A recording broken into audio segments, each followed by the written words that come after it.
काल गावाकडून येताना भाजी घेऊन आली होती, चुक्याची, शेपू आणि थोडीशी पालक. आज गरगटा बनवणार आहे.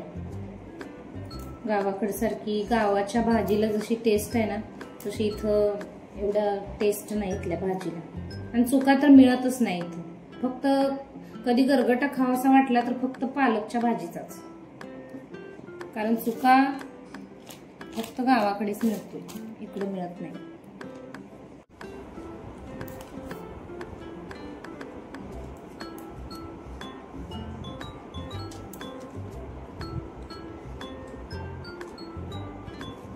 साहिती तुला येते का भाजी निवडायला?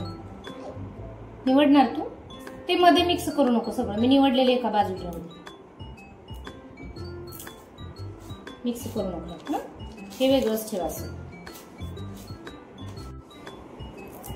ही करड्याची पण भाजी आहे. ह्याच्यात करड्याच्या भाजीची पण पानं घालणार आहे मी गरगट्यात. मस्त होतोय गरगटा, छान लागतोय. भाजी निवडून घेतली बघा मगाशी. आता स्वच्छ धुवून घेते. थोडस पाऊस झाल्यामुळे माती चिकटली भाजीला, त्याच्यामुळे धुवून घेते.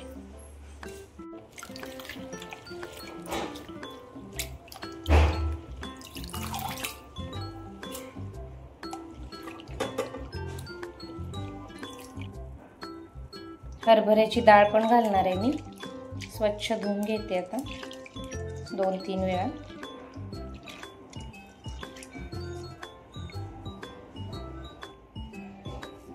आणि थोडे शेंगदाणे पण घालायचे, मस्त लागते खूप. डाळ, शेंगदाणे,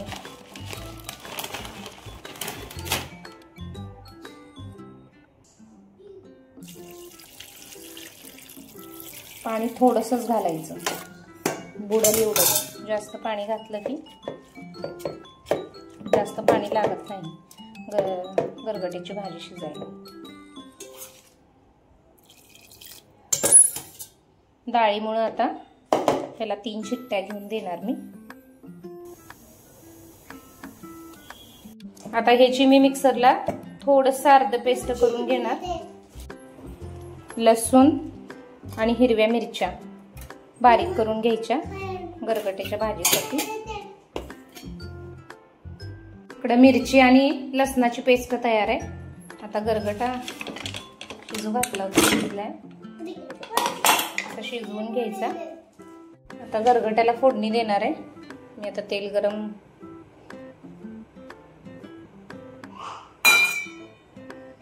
तेल कडकडीत गरम झाल्यावर जिऱ्या मोहरीची फोडणी द्यायची.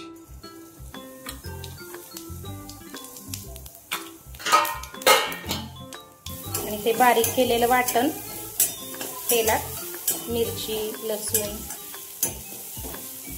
चांगलं तळून घ्यायचं, भाजून.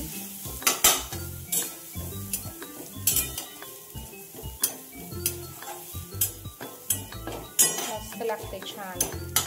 या पद्धतीने तुम्ही गरगटा करून बघा, एकदम टेस्टी लागतोय.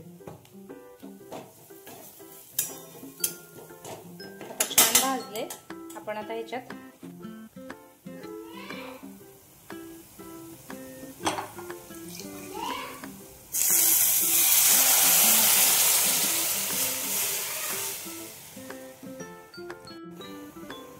त्याच्यानंतर मीठ घालते चवीनुसार.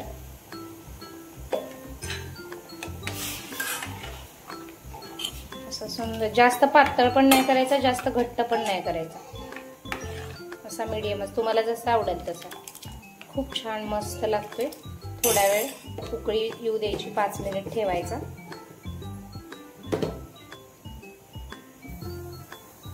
थोडासा गूळ घालायचा, अजून जास्त टेस्ट येते आणि छान लागतोय. थोडासाच गूळ घालायचा, मला आवडतोय त्याच्यामुळे मी थोडासा गूळ घालणार आहे. वरून अशी मस्त कोथिंबीर धुवून मी बारीक कट करून घेतली, अशी छान टाका. खूप टेस्टी आणि खूप छान चव लागते. गावाकडून आणलेली थोडीशी कोथिंबीर होती कालच, त्यामुळे असा छान रानातल्या फ्रेश भाजीचा मस्त आज गरगटा केलाय. कसा वाटला तुम्हाला नक्की कमेंट करून सांगा आणि तुम्ही पण असा बनवून बघा आणि कसा झाला ते मला सांगा।